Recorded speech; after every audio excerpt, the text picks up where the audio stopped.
നമസ്കാരം. ഭാരതത്തിനും പാകിസ്ഥാനും ഇടയിലെ കാശ്മീർ പ്രശ്നം പോലെ തന്നെ ഭാരതത്തിനും ചൈനയ്ക്കുമിടയിൽ ഒരു ദീർഘകാല പ്രശ്നം ഉണ്ടാക്കി തന്നതും നെഹ്റുവാണ്. 1950 ചൈന ടിബറ്റിനെ ആക്രമിച്ച് അതിന്റെ ഭാഗമാക്കി. അന്ന് പ്രധാനമന്ത്രിയായിരുന്ന നെഹ്റു സ്വീകരിച്ച പല സമീപനങ്ങളുമാണ് ചൈനയുമായി നാം ഇന്ന് നേരിടുന്ന പല പ്രശ്നങ്ങളുടെയും അടിസ്ഥാന കാരണം. ടിബറ്റും ചൈനയും പരമാധികാരമുള്ള രണ്ട് വ്യത്യസ്ത രാജ്യങ്ങളായിരുന്നു.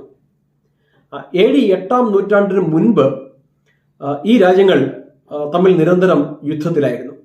എന്നാൽ അതിനുശേഷം ഒരു ഉടമ്പടി പ്രകാരം പരസ്പര സഹകരണത്തോടെയാണ് ഈ രണ്ട് രാജ്യങ്ങളും കഴിഞ്ഞു പോകുന്നത്. ബ്രിട്ടീഷ് ഇന്ത്യക്ക് ചുറ്റും ചില ബഫർ സ്റ്റേറ്റുകൾ ഉണ്ടായിരുന്നു.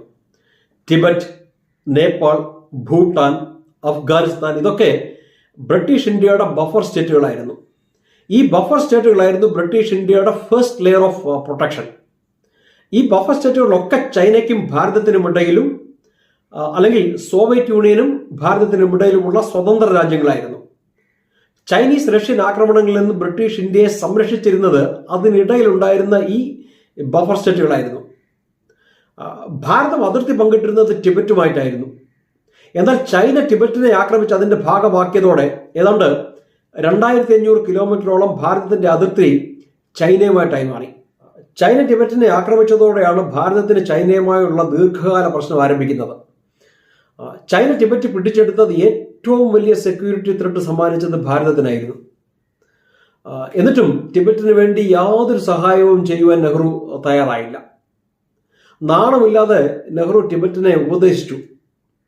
ഈ ആക്രമിച്ച് കയറി വന്നവരോട് സമാധാന ചർച്ച നടത്തി സ്വയം പ്രശ്നം പരിഹരിച്ചുകൊള്ളുവാൻ.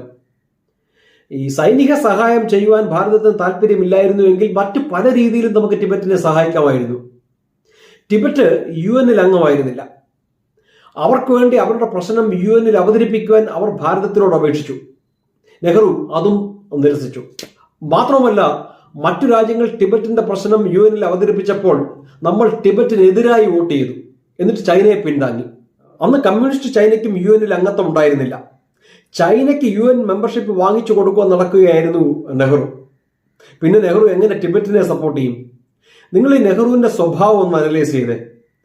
നമ്മുടെ കാശ്മീർ എന്ന ആഭ്യന്തര പ്രശ്നം UN കൊണ്ടുപോയി അന്താരാഷ്ട്ര പ്രശ്നമാക്കി. ഹൈദരാബാദ് വിഷയവും UN കൊണ്ടുപോകാൻ നെഹ്റു ശ്രമിച്ചതാണ്. പട്ടേൽ കിടന്നുകൊണ്ട് അത് സാധിച്ചില്ല എന്നേ ഉള്ളൂ.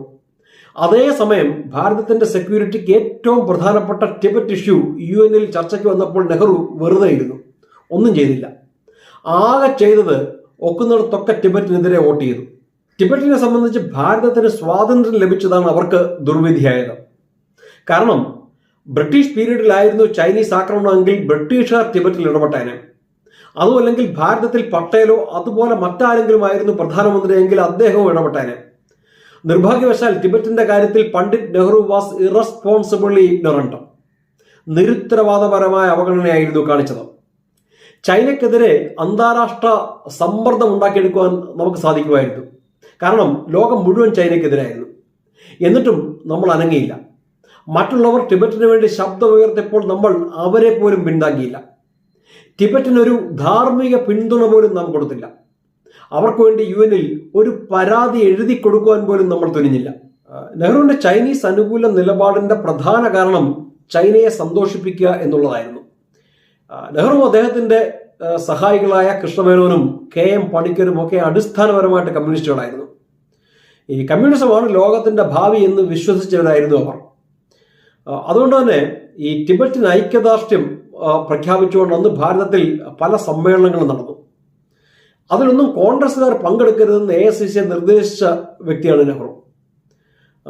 നെഹ്റുവിന്റെ കാഴ്ചപ്പാടിൽ ടിബറ്റ് ഒരു ദാരിദ്ര്യം പിടിച്ച രാജ്യമായിരുന്നു, അല്ലെങ്കിൽ ഒരു ഫ്യൂഡൽ വ്യവസ്ഥിതി നിലനിന്നിരുന്ന രാജ്യമായിരുന്നു.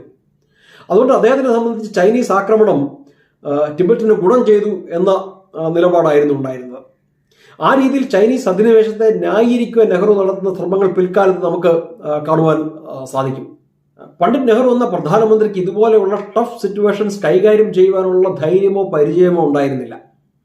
നെഹ്റുവിന്റെ കഴിവുകൾ ഒന്നുകൊണ്ട് മാത്രമാണ് ഭാരതത്തിന് 2500ഓളം കിലോമീറ്റർ ചൈനയുമായി ഇന്ന് അതിർത്തി പങ്കിടേണ്ടി വരുന്നത്. അവിടെയൊക്കെ ചൈന റോഡുകളും പട്ടാള ക്യാമ്പുകളും പണിയുകയാണ്.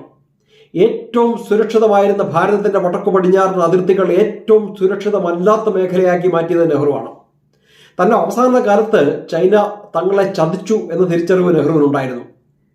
സ്വന്തം രാജ്യത്തിന്റെ താല്പര്യങ്ങളെ സംരക്ഷിക്കുവാൻ അറിയാത്തവരെ പലരും ചതിക്കും എന്നതാണ് യാഥാർത്ഥ്യം. അടുത്തയാഴ്ച മറ്റൊരു നെഹ്റുവിയൻ ബൾഡറുമായി കാണുന്നതിനും വരെ thank you so much. Vande Mataram.